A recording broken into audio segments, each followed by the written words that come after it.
Hi guys, welcome to Matt's car review. This morning it wasn't looking too good, the weather. It was cloudy, it was wet, it was windy, horrible, absolutely cold. Thankfully now the sun's come out, so now we can get on with the car review. And today we're reviewing the 2018 Kia Sportage. It's the 1.6 petrol version, so it's 130 brake horsepower. Right, now if you've had a Kia, the older ones, or you've seen them before, of course, probably on the road or on the internet, you'd notice that in the newer ones, they've practically revamped the whole front of the car. And one of the things I like, the changes that they've made, is to the grille.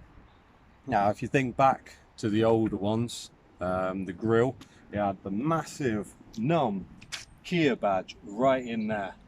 Now, for me, I didn't like it at all. It looked basic, it looked horrible, it was too big.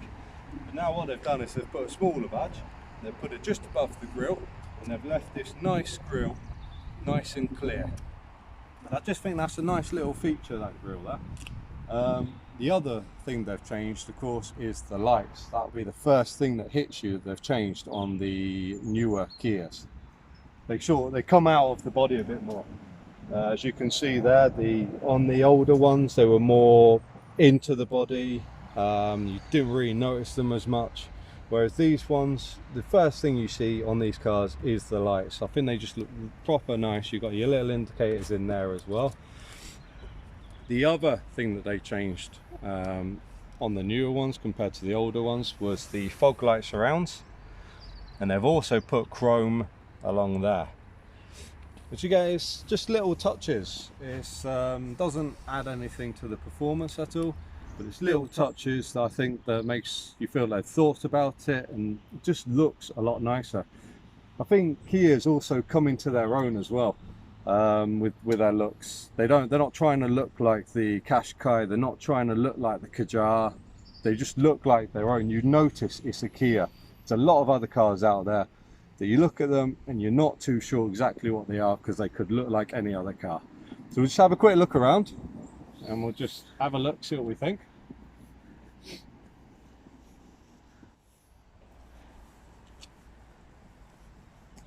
Now, as you can see, it's the red one, obviously. Shame it's not a really sunny day, because when it's really sunny in summer, this red really pops. It comes into its own. It looks really, really nice. Now we'll just come around to the back.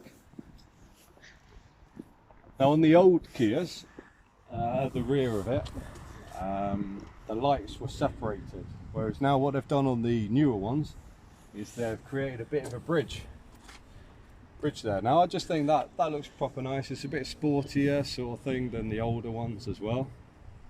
You've also got the spoiler that's on the rear windshield. I think that looks really nice as well. You've got your brake light in there as well. It's easy for everyone to see behind you. And you've also got your shark fin antennae as well, which again just gives it a bit more of a sportier sort of look. It's not going to get knocked off either as well if you go into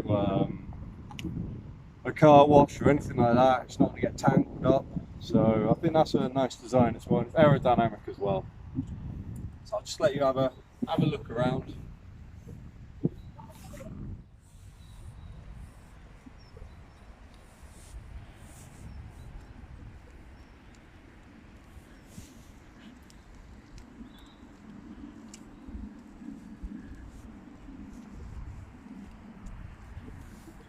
Right, so what we're going to do is we're going to jump in now and have a look. See what we think of it, see the space-wise, comfortability, and all that lot, right? Excuse me. First thing you'll notice is when I unlock it, you get your automatic folding wing mirrors. Again, just another little touch. Doesn't add anything to the performance, acceleration, nothing like that.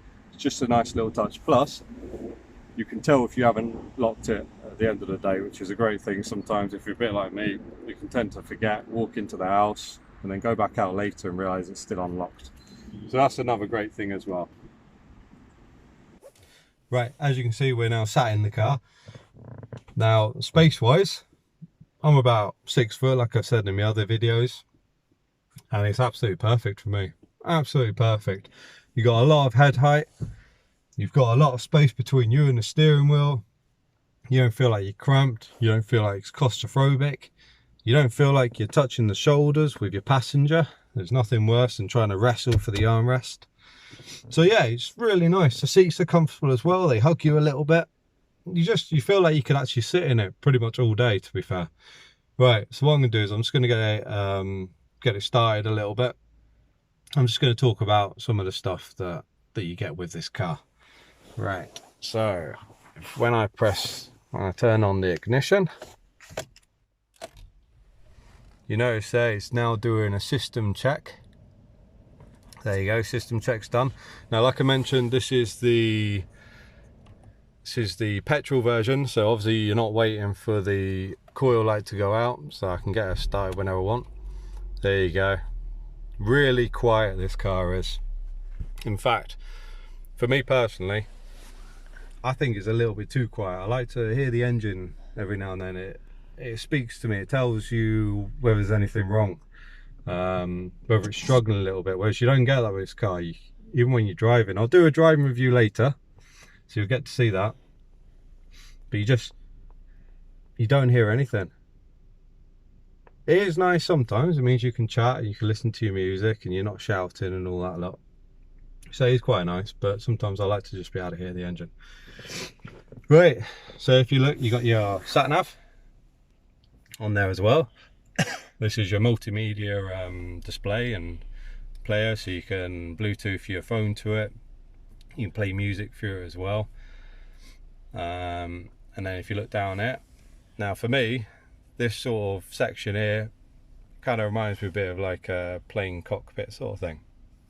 So you got all your buttons, easy to use as well. You got your map, satellite, navigation, you can do your setting up, you can skip your tracks, you got your radios. It's just really easy to use. You've got your aircon as well, your fan speeds, where you want the fan to come out. Again, on this one, like the Vauxhall Insignia that I reviewed, you can have all three on, which is great.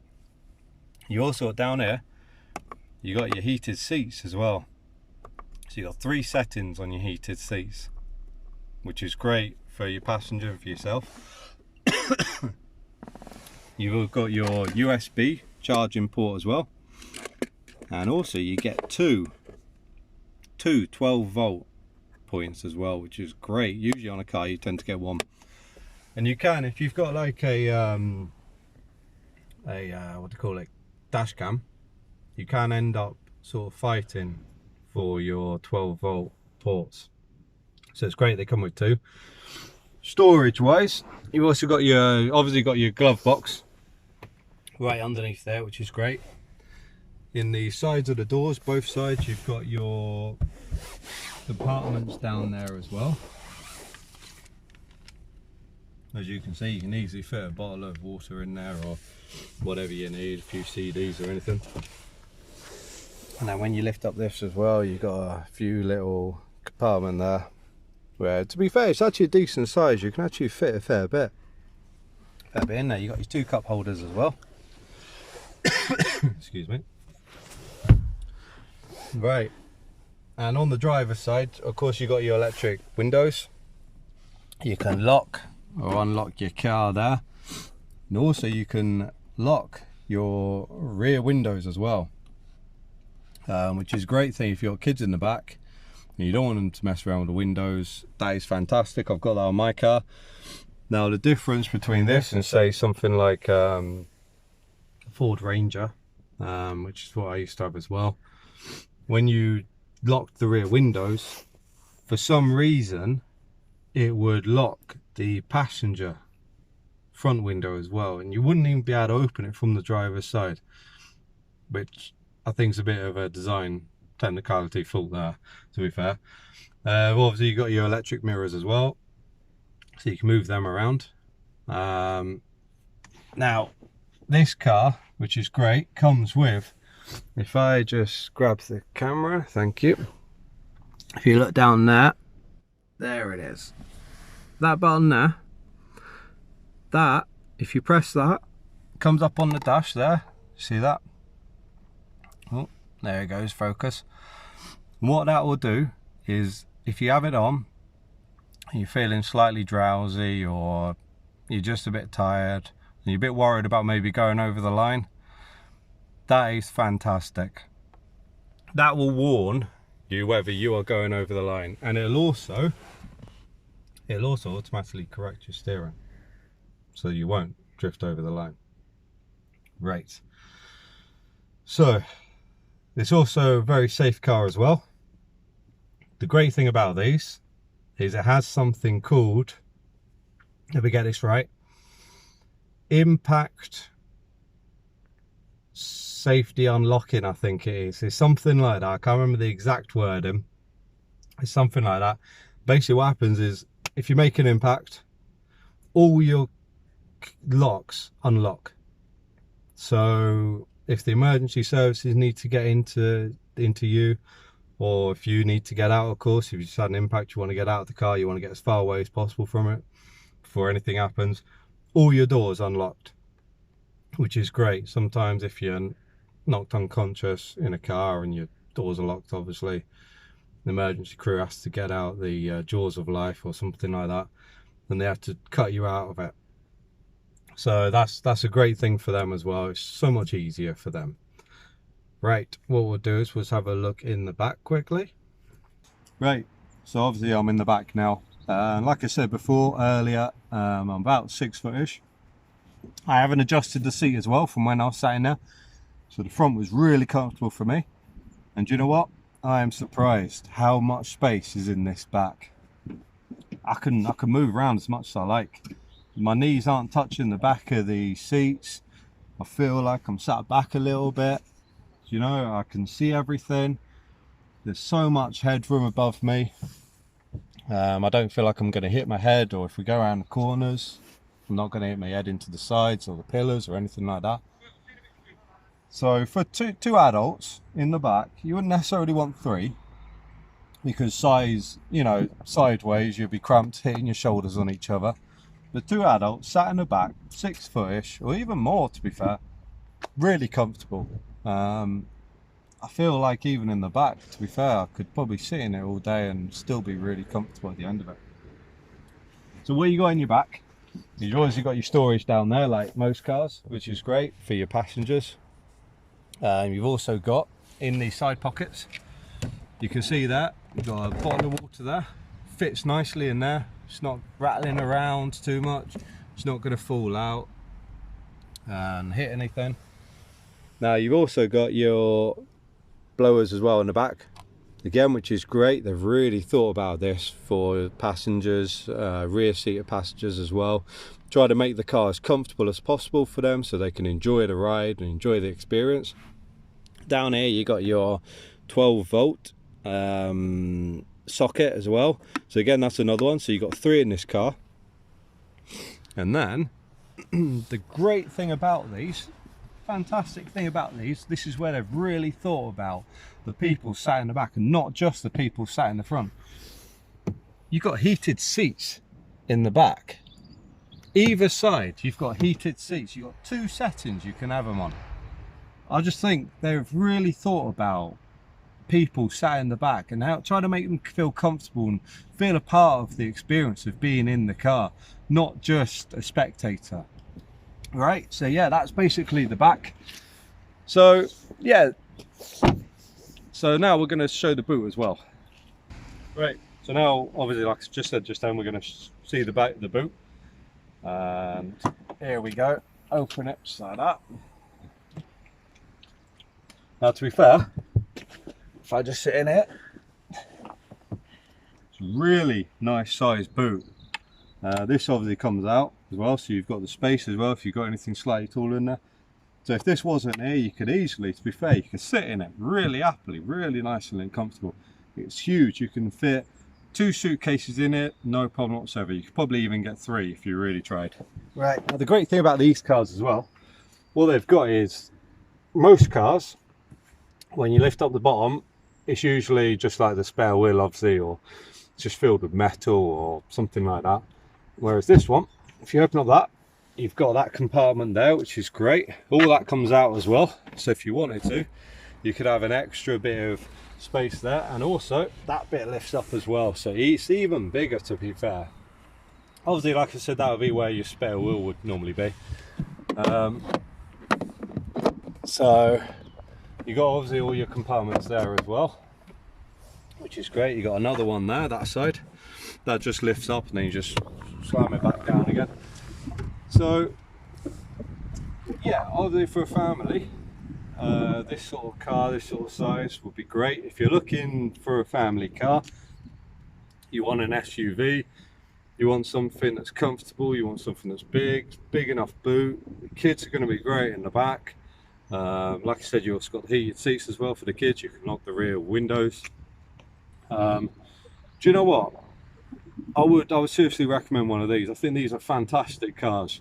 Like I said, I will be doing a driving review. I've driven it actually myself already, and I think it's great. But I will be doing a driving review, and through that I'll just tell you a few little bits about it as I'm driving it.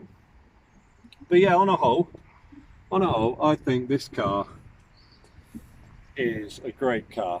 I think it looks great. I think the size of it's great. Comfortability. There's not really a lot I can say about it that's not that good. There is one little thing. If you're used to a Qashqai or used to a Kadjar, on paper the Sportage is just a little bit bigger. But to be fair, and I've been told this from people who own these cars, and they've had the Kadjar, they've had the Qashqai as well, and when they're trying to reverse into the drives, or you're going to reverse up a road or into a space, despite the fact that you have actually got the reverse camera on it, which I'll go and I'll show you on the driving review. I'll show you the picture it gives you and everything, and it is great. Despite the fact you've got that, you do notice the difference in the width between the Qashqai and the Kadjar and this. This does feel a lot bigger than them. So yeah, that's basically the walk around review that we've done. If you like it, please leave a comment. If you'd like me to come and review your car, say it's on all my videos, please let me know and I'll be more than happy to come and review your car.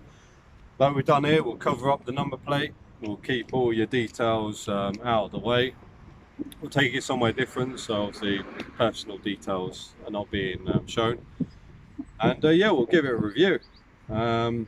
Yeah, hope you like this video. Excuse me. And the next video I put up will be the driving review of this Kia Sportage. So yeah, thanks guys, enjoy your weekend.